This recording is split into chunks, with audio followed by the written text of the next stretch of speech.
याच पचन संस्थेला किंवा आपल्या गटला, आतड्याला मॉडर्न सायन्सनुसार सेकंड ब्रेन असं म्हटलेलं आहे. नो युअर गट व्हेरी वेल. आपण जेव्हा निरनिराळे अँटीबायोटिक्स घेतो तर त्याचा किती वाईट परिणाम हा आपल्या शरीरावर किंवा त्या गट मायक्रोबायोटावर होतो. अशा प्रकारच्या अँटीबायोटिक रेझिस्टन्स ही सध्याच्या काळातली वैद्यकीय शास्त्राची खूप मोठी डोकेदुखी ठरतीये.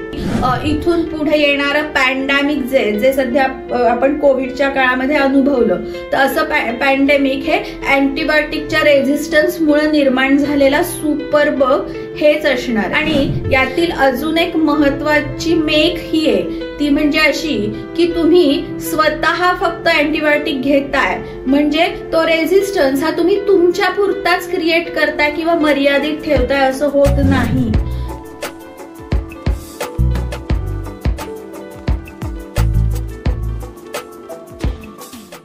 नमस्कार. आजचा आपला विषय आहे आपली पचन संस्था. आपल्याला आपल्या पचन संस्थेबद्दल पूर्ण माहिती असणे आवश्यक आहे, कारण ही संस्था आपलं केवळ शारीरिक आरोग्यच नव्हे तर आपलं मानसिक आरोग्यही सांभाळत असते. जरा आश्चर्य वाटलं ना हे ऐकून? याच पचन संस्थेला किंवा आपल्या गटला, आतड्याला मॉडर्न सायन्सनुसार सेकंड ब्रेन असं म्हटलेलं आहे.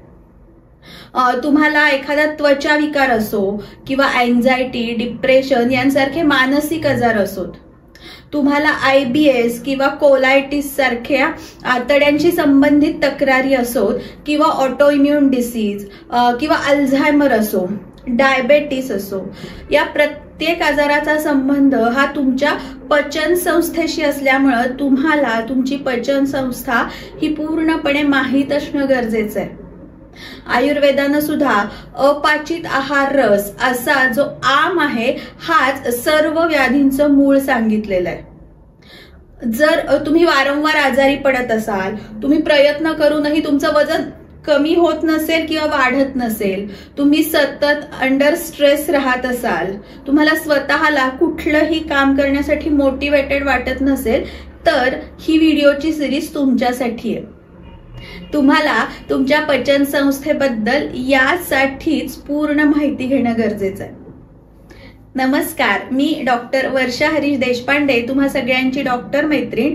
तुमच्याशी आयुर्वेदातील आम ही कन्सेप्ट असो किंवा गट मायक्रोबायोटा हा जो आजकाल नवीन चर्चेला जाणारा विषय असो, किंवा गट हा सेकंड ब्रेन कसा आहे आणि तुम्ही तुमच्या आहारामध्ये बदल घडवून आणले तर त्याचा परिणाम हा तुमच्या शारीरिक आणि मानसिक स्वास्थ्यावर कशा पद्धतीने पडू शकतो याबद्दल एक सिरीज घेऊन येते, ज्याचं नाव आहे तुमची पचन संस्था जाणून घ्या. नो युअर गट व्हेरी वेल.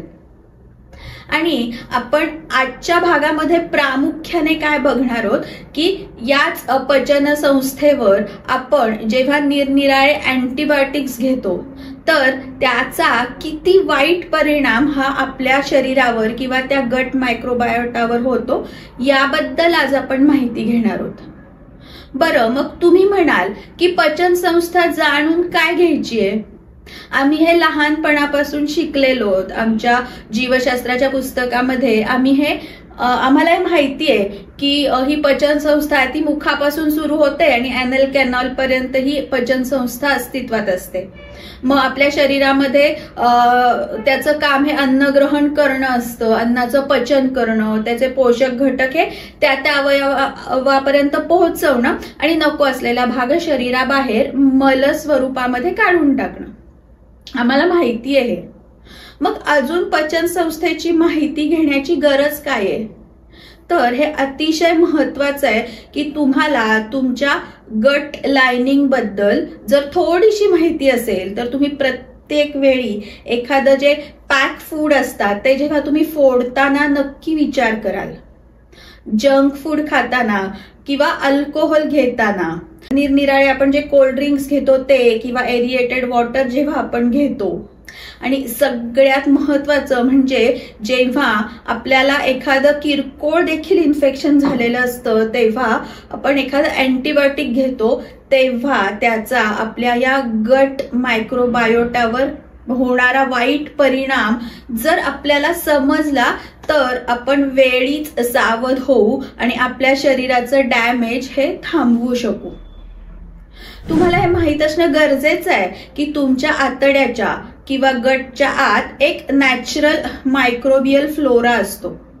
आता हा नॅचरल मायक्रोबियल फ्लोरा म्हणजे काय आहे, तर तुमच्या आतड्याच्या आतमध्ये वेगवेगळ्या प्रकारचे बॅक्टेरियाज, व्हायरसेस, फंगस किंवा वेगवेगळ्या प्रकारच्या सेल्स याचं एक खूप मोठं जग तिथे आहे. त्याचं आपल्या आतड्याला एक लायनिंग असतं, म्हणजे एक अस्तर असल्यासारखं असतं. आणि हे अस्तर आपली पचन संस्था ही चांगली आहे की वाईट आहे हे ठरवत असतं. आपल्याला जनरली हे बॅक्टेरिया किंवा व्हायरस किंवा हे फंगाय हे इन्फेक्शनच्या स्वरूपात आपल्यामध्ये आजार निर्माण करतात हेच माहितीये. पण आपल्या शरीरामध्ये काही शरीराला उपयुक्त असे बॅक्टेरिया किंवा व्हायरस देखील असतात की जे आपल्या शरीराचं निरनिराळ्या आजारांपासूनही प्रोटेक्शन करत असतात.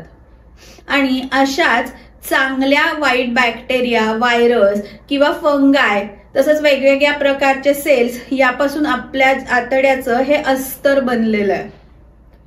प्रत्येक वेळी आपण जे काही अन्न खातो तर ते निरनिराळ्या एन्झाईम्स किंवा डायजेस्टिव्ह ज्युसेस मुळेच पचवलं जातं असं नाहीये. तर या पचनामध्ये हा जो मायक्रोबियल फ्लोरा आहे तोही तेवढाच मदत करत असतो. तसंच आपल्या छोट्या आतड्यामधून जेव्हा निरनिराळे पोषक अंश हे शरीरामध्ये शोषले जातात तेव्हा हा गट फ्लोरा त्या क्रियेलाही खूप मदत करत असतो. सो आपण जे पोळी खातोय किंवा भाकरी खातोय किंवा हे ओट्स वगैरे सारखे कॉम्प्लेक्स कार्बोहायड्रेट जेव्हा आपण घेतो आहारामध्ये तर तेव्हा ते पचवण्यासाठी आपल्याला या गट बॅक्टेरियाची अतिशय मदत होत असते. अशा प्रकारे आपल्यामध्ये आणि या गट बॅक्टेरियल फ्लोरामध्ये एक जैविक नातं असतं, म्हणजे त्यालाच मॉडर्न सायन्समध्ये एक सिम्बायोटिक रिलेशनशिप म्हणतात. तर हे कसं असतं, तर ते जे बॅक्टेरियाज किंवा व्हायरसेस आहेत ते आपल्यामध्ये राहून जगत असतात आणि आपण त्यांच्या सहाय्याने आपल्या अन्नाचं पचन आणि ऍब्झॉर्प्शन हे घडवून आणत असतो. जर अन्न पचन व्यवस्थित झालं नाही किंवा पचलेल्या अन्नाचं जर शरीरामध्ये व्यवस्थित प्रमाणात शोषण झालं नाही तर आपण निरनिराळ्या आजारांना सामोरे जातो. आणि या इतक्या महत्वाच्या गट लायनिंगवर किंवा आतड्यामधील या अस्तरावर अँटीबायोटिकचा अतिशय वाईट परिणाम होत असतो. आपण अँटीबायोटिक हे शरीरात शिरलेल्या वाईट बॅक्टेरियाचं इन्फेक्शन कव्हर करण्यासाठी घेत असतो. पण बऱ्याच वेळा या अँटीबायोटिकला उपयुक्त आणि वाईट बॅक्टेरियांमधला फरक समजत नाही आणि तो या दोन्ही बॅक्टेरियांचा खात्मा करतो. आणि यातील उपयुक्त बॅक्टेरिया किंवा मायक्रोबियल फ्लोरा आहे हा तुमचं व्याधीक्षमत्व वाढवत असतो. त्यामुळं या व्याधीक्षमत्वावरही या अँटीबायोटिकचा परिणाम होतो. म्हणजे तुम्ही एखाद्या आजारावर मात करण्यासाठी अँटीबायोटिकचा वापर करता, परंतु तेच अँटीबायोटिक हे तुमचं व्याधीक्षमत्व कमी करून पुढील आजार निर्माण करण्यासाठी कारणीभूत ठरत असतं. आपण सध्या अँटीबायोटिकचा रेझिस्टन्स हा शब्द खूप कॉमनली वापरतो. म्हणजेच इथं काय होतंय की तुम्ही एक लो लेवलचं अँटीबायोटिक घेतलं की ज्यामुळे तुमच्या शरीरामधील बॅक्टेरिया मरतात, पण त्याच वेळेला ते स्वतःमध्ये ते बॅक्टेरियाज असा बदल घडवून आणत असतात की ज्यामुळं ते पुन्हा जेव्हा तुमच्या शरीरामध्ये अशा पद्धतीचं अँटीबायोटिक येईल तेव्हा त्याच्याशी लढण्यासाठी समर्थ असतात. आणि तुम्ही जेव्हा वारंवार अशा प्रकारचं अँटीबायोटिक घेता तेव्हा ते स्वतःला या अँटीबायोटिकशी लढण्यासाठी सज्ज करत असतात आणि मग तुमच्यावर त्या लो लेव्हलच्या अँटीबायोटिकचा परिणाम होत नाही. मग तुम्हाला त्याच्यापेक्षा वरच्या लेव्हलचा अँटीबायोटिक शिवाय पर्याय राहत नाही. आणि अशा प्रकारच्या अँटीबायोटिक रेझिस्टन्स ही सध्याच्या काळातली वैद्यकीय शास्त्राची खूप मोठी डोकेदुखी ठरतीये. बरेचसे रिसर्च पेपर्स हे असं सांगतात की इथून पुढे येणारं पॅन्डेमिक जे सध्या आपण कोविडच्या काळामध्ये अनुभवलं, तर असं पॅन्डेमिक हे अँटीबायोटिकच्या रेझिस्टन्समुळे निर्माण झालेला सुपर बग हेच असणार आहे.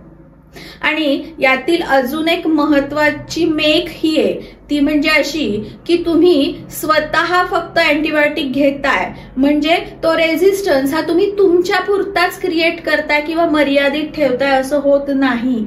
तर हे जे रेझिस्टन्स झालेले बॅक्टेरिया किंवा हे जे व्हायरसेस आहेत ना, हे तुमच्या श्वासावाटे म्हणा किंवा तुमच्या स्पर्शाद्वारे तुमच्या संपर्कात येणाऱ्या माणसांपर्यंत देखील पोहोचत असतात. आणि मग हा रेझिस्टन्स हा केवळ तुमच्या पुरता मर्यादित राहत नाही, तर तो तुम्ही कम्युनिटीमध्येही पसरवता. आणि त्यामुळंच अँटीबायोटिक घेताना किंवा अँटीबायोटिक प्रिस्क्राईब करतानाही या गोष्टीचा पूर्ण विचार करूनच पाऊल उचलावं.